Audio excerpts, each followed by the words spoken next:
ओम नमो भगवते वासुदेवाय। हमारे सनातन हिंदू धर्म में एकादशी का बहुत महत्व है। एकादशी का व्रत भगवान विष्णु को समर्पित होता है। साल में 24 एकादशी पड़ती है। हर एकादशी का नाम और महत्व अलग होता है। कार्तिक मास में आने वाली शुक्ल पक्ष की एकादशी को देवोत्थान एकादशी, देव उठनी एकादशी या प्रबोधिनी एकादशी के नाम से जाना जाता है। यह एकादशी दीपावली के बाद आती है। आषाढ़ महीने के शुक्ल पक्ष की एकादशी को देव शयन करते हैं और कार्तिक शुक्ल पक्ष की एकादशी के दिन देव उठते हैं, इसलिए इसे देवोत्थान एकादशी कहा जाता है। मान्यता है कि देव उठनी एकादशी के दिन भगवान विष्णु क्षीर सागर में 4 माह शयन के बाद जागते हैं।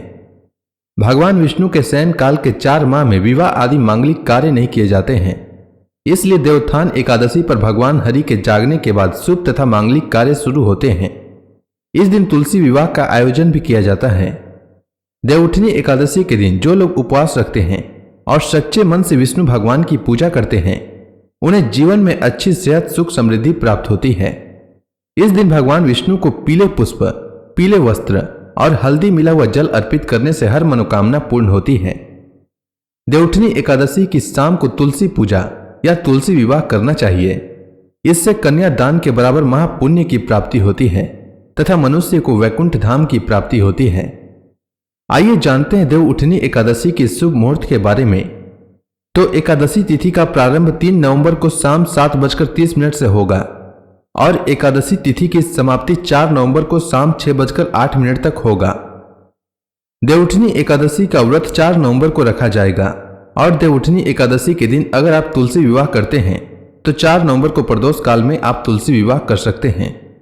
देवउठनी एकादशी व्रत का पारण अगले दिन 5 नवंबर द्वादशी को सूर्योदय के बाद किया जाएगा। 5 नवंबर को पारण का समय वाराणसी में सुबह 6:08 से सुबह 8:21 तक रहेगा और दिल्ली में सुबह 6:36 से सुबह 8:47 तक रहेगा। और अन्य शहरों में 5 नवंबर को पारण का समय क्या रहेगा आप स्क्रीन पर देख सकते हैं। अब आइए जानते हैं देवउठनी एकादशी व्रत की पूजा विधि के बारे में। तो देवउठनी एकादशी का व्रत 10वीं तिथि के शाम सूर्यास्त के बाद से ही शुरू हो जाता है और देवउठनी एकादशी का व्रत द्वादशी तिथि पर समाप्त होता है। 10वीं तिथि पर सूर्यास्त से पहले भोजन कर लेना चाहिए। इस दिन तामसिक भोजन से परहेज करना चाहिए और सात्विक व हल्का आहार लेना चाहिए।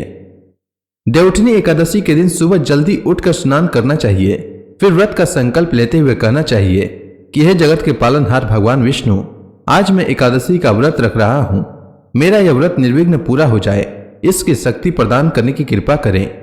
इसके बाद भगवान विष्णु के समक्ष दीप प्रज्वलित करें और गंगा जल से उनका अभिषेक करें।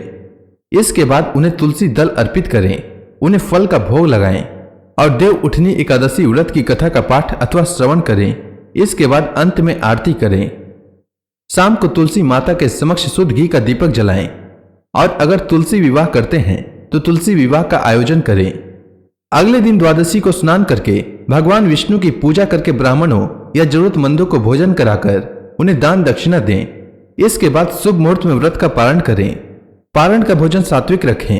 पारण के भोजन में प्याज और लहसुन का प्रयोग बिल्कुल भी न करें। पारण में चावल अवश्य खाना चाहिए। इसके अलावा पारण में आंवला खाना चाहिए, इससे सुख समृद्धि की प्राप्ति होती है। उम्मीद है आपको देवउठनी एकादशी से जुड़ी जानकारी अच्छी लगी होगी। अगर आपको यह वीडियो अच्छी लगी हो तो कमेंट सेक्शन में विष्णु भगवान की जय लिखना ना भूलें। धन्यवाद।